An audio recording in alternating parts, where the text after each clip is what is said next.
Torej, nujen del dobre fizične pripravljenosti je tudi vključevanje vadbe z bremeni.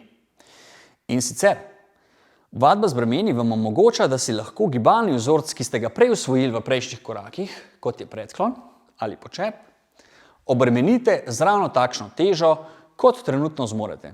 In potem to težo povečujete iz tedna v teden do nekega nivoja, ki je zadovoljiv.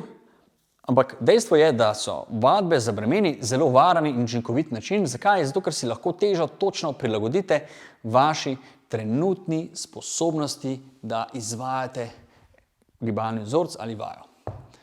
Zdaj, svetoval bi vam, da obvezno, poleg prej posnetih vaj, vključite tudi vaje, kot so skleca in deadlift, predklon ali mrtvi dvig.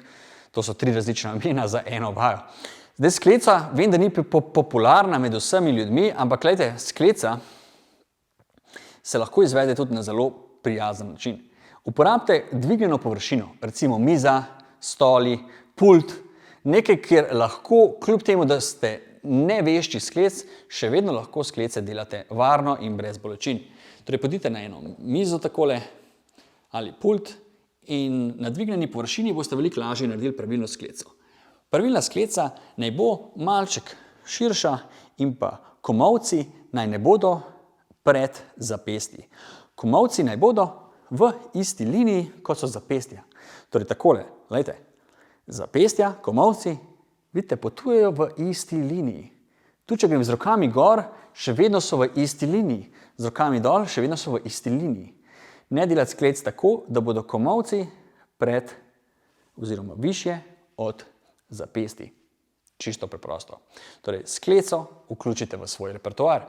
Potem pa imamo še predklon, deadlift ali mrtvi dvig. Pojdite zadnjico nazaj, napnite trebušne mišice, zasmejte se, učvrstite hrbet in dvignete gor. Preprosto. Tukaj boste mogli uporabljati malo večje obremenitve, kajti namreč pri mrtvem dvigu se ne bati. 20 kg ali več je sposoben vsak normalen zdrav posameznik. Ne glede na leta. Tudi 60-70-letniki z lahkoto dvigujete po 20 ali več kilogramov, če dvignete pravilno, seveda. Tako da upoštevajte nasvete in kar gremo veselo v akcijo.